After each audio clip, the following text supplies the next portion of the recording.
Alright, this is the third time I'm recording this. The first time I tried to record it last night, I actually started it by chugging a buzz ball, and then I had to stop like 10 minutes in because I had to do something else. Um, and then just right now, I was in the middle of recording it, I was like halfway through, and then the recording just corrupted, it broke, it did something, and I lost everything. So here we go, third time's the charm. I'm breezing through this because I'm over it. Starting from top to bottom, just because that's how it is for me. I lose to Gabe Noda by 3 points, which is fine. I did have a handicap, but I'm still glad that I produced and it was a close game. The only close game of the week, might I add. Look at this. Every other game's a blowout. Um, I'm glad I could at least look forward to keeping up with my game. Um, Starting with Gabe Noda, I mean, there's not much else. There's not much to really say. I mean, just these people right here just perform, which is what we expected from them. David Montgomery got out-touched by Khalil Herbert, so I'm interested to see if that continues. If maybe that was just something to do with the rain. I don't know. We'll see. Akers did nothing, so who knows? Is he going to be a drop candidate later in the season? I don't know. St. Brown went off. He'll definitely be in the starting lineup from here on out. And yeah, there's not much else to say about Noda's team. Good job. You won. For me, Jalen Hurts had 90 rush yards, which is hilarious. He's definitely still a really good fantasy quarterback. Cup is still Cup. Gabe Davis is Gabe Davis. Fournette has all the carries, touches, and yards of an RB1. He's just due for some touchdowns that'll solidify him as a really good RB1, but I'm not concerned at all about him. Etienne I am concerned about, but not really because I have James Robinson. Mark Andrews is definitely due for more touches against better teams that will cover the deep ball properly, unlike the Jets. So I'm not worried about him either. Marquise Brown did his job. I was hoping for a little bit more volume, but the game against KC was a wash, and there's a lot of injuries for Arizona anyway, so it is what it is. T. Higgins may be hurt. Damian Pierce got outsnapped by Rex Burkhead, so I'm wondering if Pierce is going to have to keep working for his snaps. Smith is gone. Drake London, I like. And yeah, as I said, congrats to Noda on his win. I was close, but I'm not mad at my performance this week. Next, the highest score of the week. Gabe Mason beats Caleb. Gabe, the Mahomes Kelsey stack is very good. Not much needs to be said there. DJ Moore is struggling with Baker Mayfield at quarterback, as he always has in Carolina, struggling with his quarterbacks. See how good he does. Jerry Jeudy had 20, but a lot of that came off of his like 60 yard bomb. If you take that away, he only has 3 receptions for like 30 yards. And big brain, take away a player's best play and they don't perform as well. I'm not super confident that he's going to be this productive every week. Especially because the coaching situation seems really weird. And Russ seems really ass. Or no, I'm going to switch that. The way Russ throws is really weird, that he never throws over the middle of the field. And then the coaching seems really ass. Derrick Henry, my concerns still stand. He's on a worst offense. He just had a plain 82 rush yards. Eventually he will get touchdowns. But even if you add one here, he only scored as much as Leonard Fournette without a touchdown. So, I don't know. Still concerned about him when his backup scored 2 touchdowns and he didn't score any. Javonte Williams still splitting carries for the most part with Melvin Gordon. He actually had more receptions. He had 11 receptions. And he only had 7 carries. I don't really know what that means. It's an interesting thing to note, but he did put up points in fantasy, so that's good. Patterson, this is pretty much the Leonard Fournette stat line, just with a touchdown. So this is definitely RB1 potential. But if he performs like this for a majority of the season, then you're set. Gibson put up good points this week. The OC in Washington looks good. It's something to monitor is when Brian Robinson comes back. Will Gibson have this high of a usage? 7 receptions and 14 rushing attempts. Godwin might be hurt again, or still. Cooper is struggling. All the Cleveland receivers and tight ends are struggling with Jacoby Brissett. And Russell Wilson lost the game. Caleb.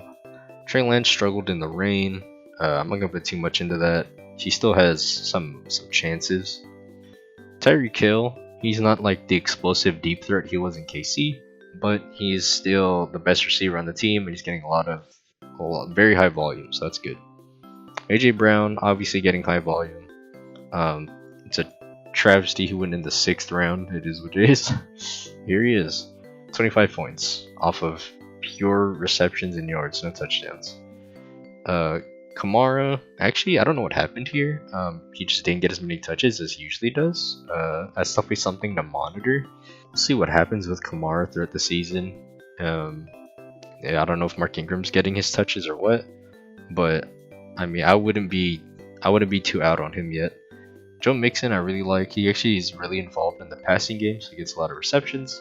Schultz, I don't know if he'll perform better, worse, or the same with the backup. I don't know if the backup's gonna like rely on him as like the safety blanket. Cortland Sutton actually didn't get actually the same amount of catches as Jerry Jeudy.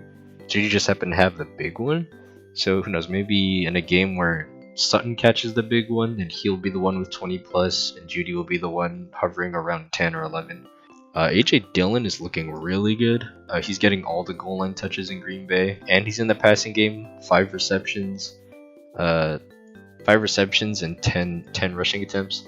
Chicago, Darnell Mooney, it was rainy. I don't know what this means. Darrell Henderson is looking like RB1 in LA. Really interesting. We'll see if Cam Akers ever sees the field again. And then Aaron Rodgers sucked. Is it his fault? I don't know. Probably not. Maybe to some extent, but 4 points is nasty. He put up the same amount of points as Amari Cooper, who had 3 receptions and 17 yards. Like, that is just nasty. But yeah, congrats to Gabe Mason, high score of the week. Congratulations. Next, Miguel whoops on Alexei, 148. Almost had the highest score this week. Yeah, man, like I said, I knew this team had really good potential, had really high potential. Burrow threw 4 picks, he still had 22 points, so that's cool. Jamar Chase went off, Jefferson went off, we knew this. Eli Mitchell got hurt, but he had these 41 rush yards are on like 6 carries. So the run game in that offense is still really good. Once he comes back, he'll be a hit. Chase Edmonds, I don't know what the situation is in Miami, I'll be honest. I still don't know how things work there. Njoku filled in for Kittle, he didn't do anything. Thomas got 2 touchdowns, that's cool. Edwards-Helaire, I think 2 touchdowns a game is a lot to ask, but he is the goal line back, so that is good to see, and he is involved in the receiving game. Also, you love to see that. Miles Sanders is here. Philly is still rotating running backs like crazy. Every running back got a touchdown, but I guess Miles Sanders got the most touches, and Kittle's on IR. For Alexei, Lamar Jackson did his thing. I assume that he'll keep playing and trying harder when he plays against a better team, because the Jets game was over relatively early. CeeDee Lamb, I'm concerned about. I'm concerned about all the Dallas players, just because I have no idea what the offense is going to look like with Cooper Rush starting at quarterback. Allen Robinson is dealing with Matthew Stafford's racism, so who knows, maybe something good will come out of there, maybe not. It's honestly hard to say. We'll see if he just gets any targets. Christian McCaffrey, for some reason, got like no touches. I mean, 10 targets and 10 targets, 4 receptions? Or no. 10 carries and 4 receptions. I mean, I don't know how they're not feeding him more. I think the coach is just ass, and he believed in Baker when he was like, oh, I'm gonna fuck him up, and then he sucked, and they lost. I can only assume that they'll feed him more in the future. Maybe it was a game plan thing specifically for Cleveland, but I don't know how you're not going to feed Christian McCaffrey the ball as much as possible. Nick Chubb is another example of all the carries, all the yards of an RB1, and they're just due for touchdowns to solidify themselves. See, 22 attempts. I mean, that's like all you. That's all you can ask for out of an RB1. 22 attempts for 141 yards. He just gets his touchdowns and he's set. Kareem Hunt actually got both of the touchdowns out of that backfield. So he's the one that actually puts up 23. But I'm sure eventually some of these will go to Nick Chubb, and Kareem Hunt is still one of the better RB2s in the league. Pat Freiermuth got his, whatever. Trubisky likes him, I guess. I don't know. That's good. Jalen Waddle, like I said, I still have a lot of question marks about Miami. He also broke a big one this week. I don't know how many of them he's gonna break off, but if he can keep breaking them off for long touchdowns, then hey, that's good for Alexei. Christian Kirk, I definitely really like this. We all joked about the contract he got, but 6 receptions for 100 plus yards. I mean, that's really good. J.K. Dobbins didn't play. Ken Walker didn't play. They were both hurt. Robert Woods didn't do anything. Miguel, 148. Congrats on your win. So anyways, Brendan, 134, beats Jack. Kyler Murray, this Chiefs Cardinals game was kind of a wash because Arizona just had so many injuries that it was just kind of like not fair. 20 points isn't bad, but I'm sure he'll do better in upcoming games. Keenan Allen was torching before he got hurt. I don't think he's playing this week, but I'm sure when he does come back, he'll be fine. Deontay Johnson is still getting the most touches or the most targets on the team, so that's a good sign. Saquon Barkley is looking like that guy again. I love to see it. Aaron Jones, me being high on AJ Dillon does mean that I'm being lower on Aaron Jones. I said in the rankings and the draft recap and whatever that as long as Aaron Jones got the passing touches, then he would be fine if he didn't get the goal line touches. But AJ Dillon's also getting passing down snaps, so I am concerned about Aaron Jones. But we'll have to see what happens when Allen Lazard comes back. I don't know if that'll change things a lot, but not being at 100% health on offense it can mean a lot, especially when Aaron Rodgers has no one to throw to. So we'll see. Kyle Pitts had an off week. I'm sure he'll be fine. Honestly, not much to say. Juju Smith, wide receiver 1 for Patrick Mahomes. It's gonna go well. I think his potential is just gonna be whether or not he gets a touchdown each week. I think this is just he'll definitely consistently get at least this many receptions and yards for you. So Penny, I mean, he didn't actually put up that many points. When Ken Walker comes back, I have a hard time seeing that number go up or stay around this. But we'll see who Seattle likes more. Gordon fumbled on the goal line again. Shitter. As for Jack, Tom Brady didn't have a bad game, but he had a bad fantasy game. They're giving Fournette a lot of touches. That could be game plan. It could be wide receiver injuries. Mike Evans caught the touchdown, goal line fade. Mike Williams disappeared, but he does that sometimes. He's very inconsistent, but that's just. But I mean, he's going against KC this Thursday, and I would be surprised if he went off that game. Delvin Cook, it looks like he had a decent game. He had 20 carries, and that's really good. Averaged over 4 yards a carry. I think if he gets his touchdowns, then he'll look a lot better. James Conner doing what I thought he would do. I love it. 1 rushing touchdown. He got some receptions. He's the every down back. He's the workhorse on that team. Obviously only 10 carries because they were behind the entire game. Love the James Conner pick. Zach Ertz got a touchdown. That's nice. There was rumbles that he might not have played this Sunday, but it's good that he did. Yeah, he should be good throughout the season. Thielen lost all of his targets, I'm guessing, to Justin Jefferson. I think he'll still be fine, but I think there's going to be a few weeks this season that look like this. Josh Jacobs did alright. Tell me split backfield back there in Las Vegas, but Josh Jacobs is looking like the running back one. Dak Prescott is now out, which is very unfortunate. Congrats to Brendan on his win this week. Now the last matchup. Uh, Eric beats Cade. Eric started Matt Stafford, who had 10 points, and he still won. Debo had 12 points at receiver, but was the best running back for Eric this week.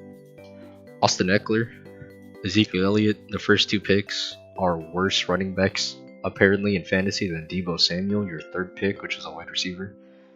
Michael Pittman performed. I love that pick. Love that guy. I told you I had concerns about Eckler.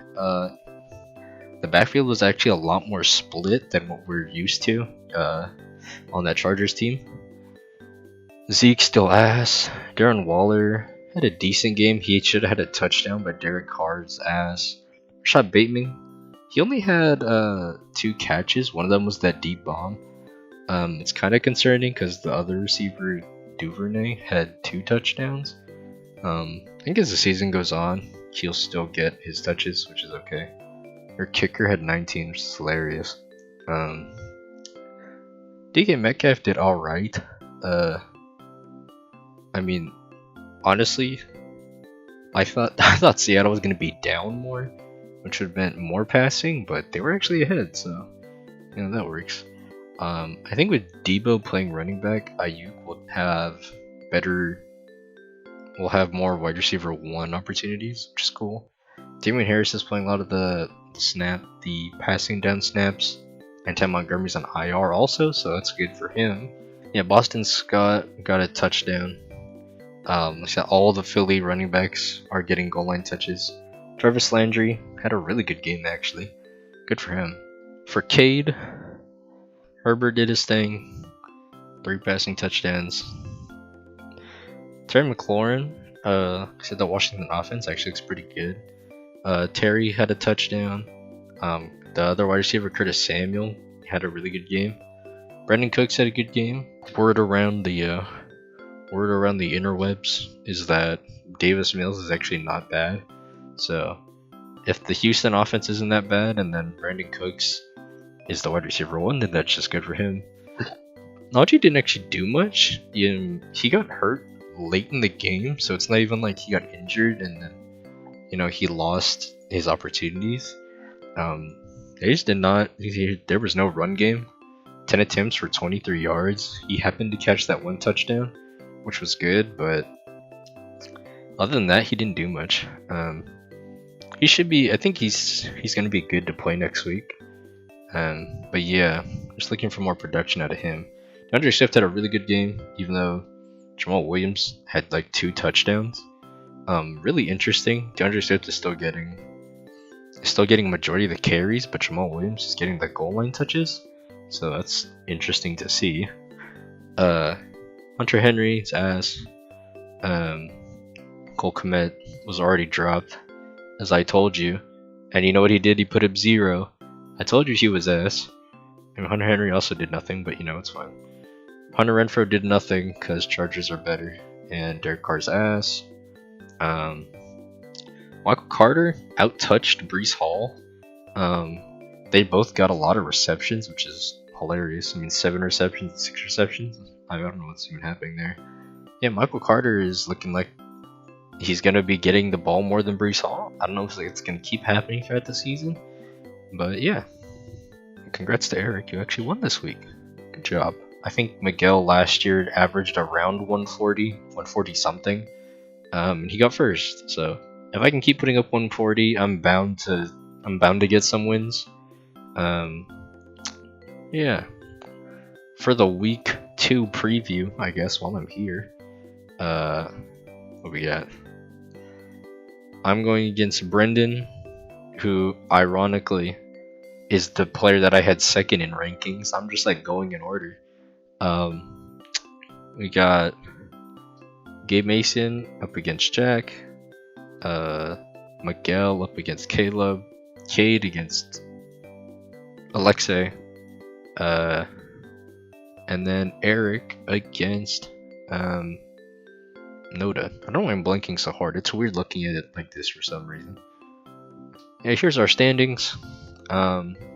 It's week 1. I'm not gonna overact anything. I'm not gonna take back my opinions on things because it's literally week 1. I mean, so much can change from here in terms of how offenses are run and how injuries develop and whatever. So I still stand by what I said. I'm also allowed to be wrong on things. If I'm wrong, I'm wrong. I'll admit it as the season goes on. You could do this? Holy shit. Oh my god, what is this? Alright, ringing the bell for everybody. You're putting all. What is this? What are you doing? What does this mean? Miguel, what does this mean? How are you putting all of your running backs on that trade block and then saying you want a running back? What do you. What does that mean? Fuck it, I'm gonna do that. How do you do that? This is a crazy feature. Hold on. I think we all need to use this. This shit is sick. Anyways. Yes. Yeah, like I said, I'm not really changing my opinions that heavily on anybody just because it's week 1. Things go a lot better for some people from here on out. It could go a lot worse. Who can really say? It's week 1. Everything can go to shit by week 3, as evidenced by Eric's team last year. So, I'm not gonna say anything crazy. I'm not gonna make any predictions. I already did that last video. All I'm gonna say is, you know, if you can, try to monitor your players' usage rates, their snap counts, how many targets they're getting relative to others on their team. Yeah. Thank you for watching. I didn't expect to be making weekly recaps, like I said. I don't know if this is gonna happen every week. Probably not when school starts. Probably won't happen every week. I can do a mid-season one for sure. That one you could probably count on, and then probably won't get another video after the mid-season until maybe the season recap. Honestly, because I always save. Well, not always. I'm gonna be saving season recaps for like next draft hype video. Because I don't want to recap the season right after we did it. Other than that, mid-season might be the last video. Besides maybe a weekly recap here and there. But yeah, thank you guys for watching. I appreciate it. If you really want a video one week or something, then if I can, I'll do it. But I don't know. We'll see how the season goes, alright? Good luck the rest of the season, everybody. I'm out.